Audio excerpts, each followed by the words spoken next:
Hi, it's Scott MacArthur here. I was having a chat yesterday with my friend and fellow Home Academy member, Anthony, about morning routines. And one of the key things I do in the morning is I meditate. And we were discussing, why should people bother about it in a time of global emergency? Well, I actually think it's probably more important now than it's ever been to consider either continuing your meditative practices or starting to take up a new meditative practice. If you think about it, the environment we're living in at the moment is complex, and in many ways it's counterintuitive because they're telling us we're at war, we're fighting something, and yet what they're telling us to do is stay home.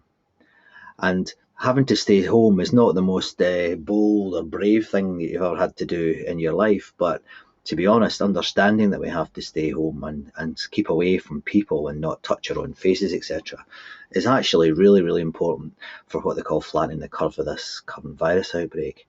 It's quite funny because we're almost, if you think about it, we're almost being told to go on retreat, go on retreat now. So for the next 12 weeks, we're effectively on a meditative retreat if we choose to frame it that way. So actually, I think meditation is one of the things that could really help us deal with this.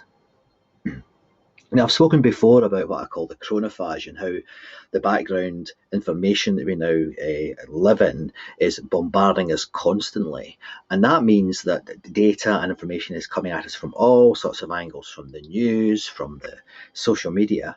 But since we've started to social isolate, we're also getting more and more information from social media, from the telephone with concerned friends and family calling up. We're getting, news by the hour. We're getting presidential and prime minister broadcasts almost every day. So things are getting really, really heavy. And contagion in terms of bullshit and alt facts is something we're also having to deal with almost every day. And I think we've got to take a decision here. We've got a choice, therefore, how we divert our attention in these difficult times. Because there's something happens here that we've known for many years in psychology, that actually, if you're able to keep your head straight, you're able to operate better with other people. Now, because we're in confined spaces, this is becoming even more important. Because if you are not feeling well, or you're in a bit of a dip, or you're excitable, or whatever, that has an impact on the people around you.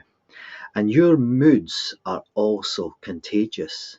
So, in terms of living with your family, living with your friends, you've got to think about your moods more now, I would argue, than you've ever had to do before, certainly in my experience, particularly in the household. That's why I think meditation and specifically mindfulness is something that could be really important and really helpful, because despite all the other definitions that you may hear about meditation, and there's lots and lots of different types of meditation, the one that I like and the one that I was taught was active attention. So when you meditate, you're actively watching what's going on in your head, you're actively looking at your moods and your thoughts and even your physicality. Now that becomes really important when we're being told that we mustn't touch our faces. And as you can see here, not everyone is able to actually pay any attention to how mindful they're being in terms of where they touch their hands and where they put their hands on their faces, etc., etc. So being mindful of that can actually save you or other people's lives. It's that important to be mindful these days. So therefore, for me, I think it's as important as ever that you think about meditation. You think about getting into a mindfulness state.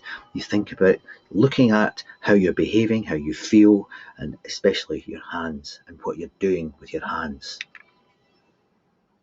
But meditation is a skill. It's not just something you can pick up. So you can't just pick a guitar up and start to play like Jimi Hendrix. You have to learn. And like any other skill, you've got to practice. And that's why I think having mindfulness built into your day, I do it in the morning, is critically important. So you can spot those moments in your head when things are not going quite right. And if you go downstairs to your family, you can have an impact on them that can really drag them down, and that is not helpful in today's environment. My name is Scott MacArthur. Good luck to you. I hope you found that interesting, and I'll be back on this topic soon.